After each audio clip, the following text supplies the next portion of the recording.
Assalamualaikum warahmatullahi wabarakatuh. Nama saya Raihan Alifio Wibowo dan saya akan mempraktikkan osmosis dan diskusi menggunakan kentang dan juga teh celup.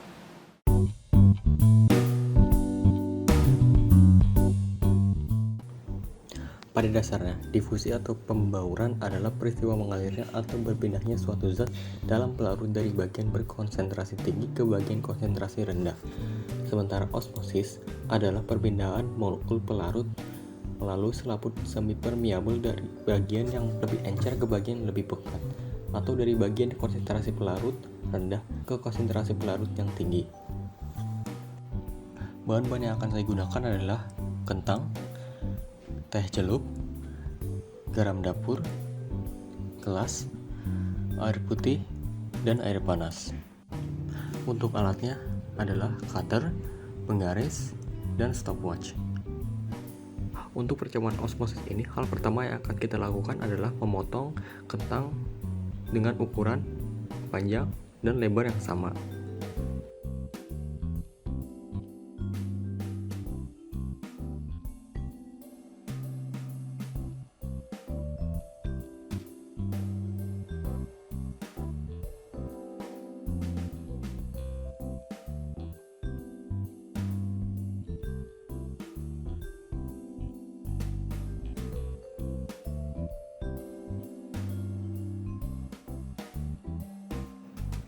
Yang kedua adalah siapkan 2 buah gelas air yang salah satunya memiliki kadar garam sebanyak 1 sendok makan.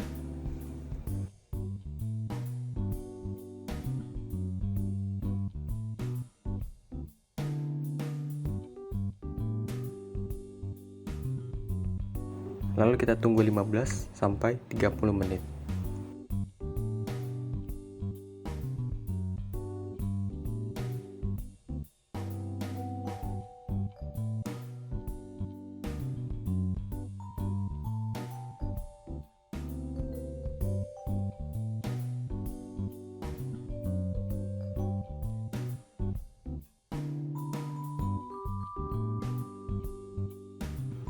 Pada menit ke-15, kentang yang berada di air bergaram memiliki tekstur yang lebih lunak dibanding dengan yang tidak, dan juga warna airnya yang mulai menjadi kuning pucat.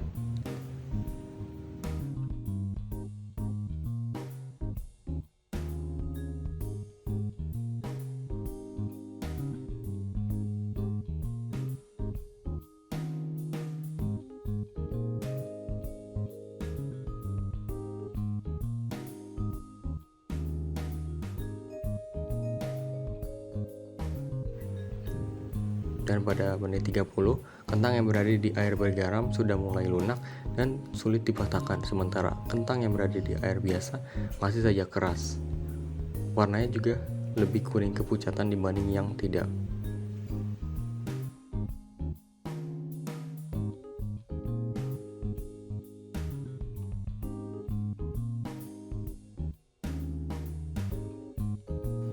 Mengapa hal itu bisa terjadi? Beginilah penjelasannya.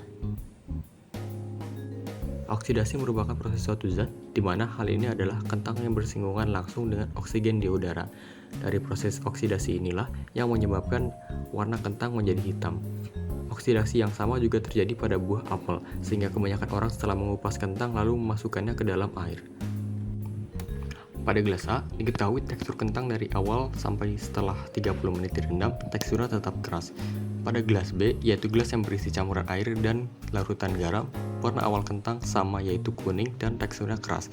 Tetapi setelah 15 menit, warnanya menjadi kuning pucat dan teksturnya mulai lunak, serta sedikit sulit untuk dipatahkan. Dan kemudian, setelah 30 menit, warnanya tetap kuning pucat, sedangkan teksturnya sangat lunak sehingga sulit untuk dipatahkan. Selain itu, juga menjadi lebih lembut daripada semula. Hal ini menandakan bahwa kentang yang direndam pada larutan garam mengalami osmosis.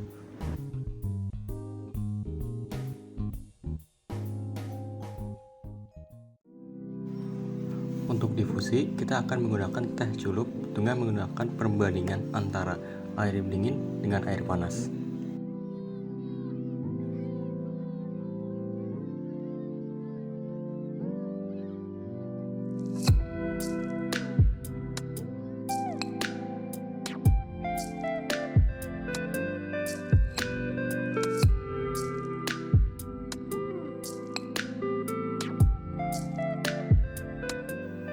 Oke, bagaimana cara kerja dari kantung teh ini?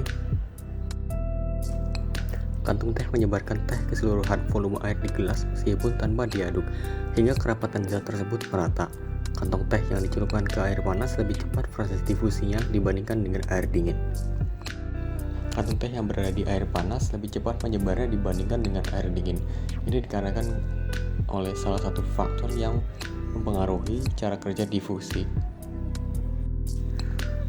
Kesimpulannya, proses membuat teh adalah salah satu proses difusi.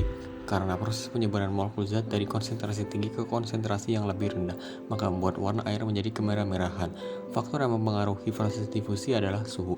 Karena semakin tinggi suhunya, semakin cepat pula proses difusinya. Maka sebaliknya, juga semakin rendah suhunya, maka semakin lambat pula kecepatan difusinya.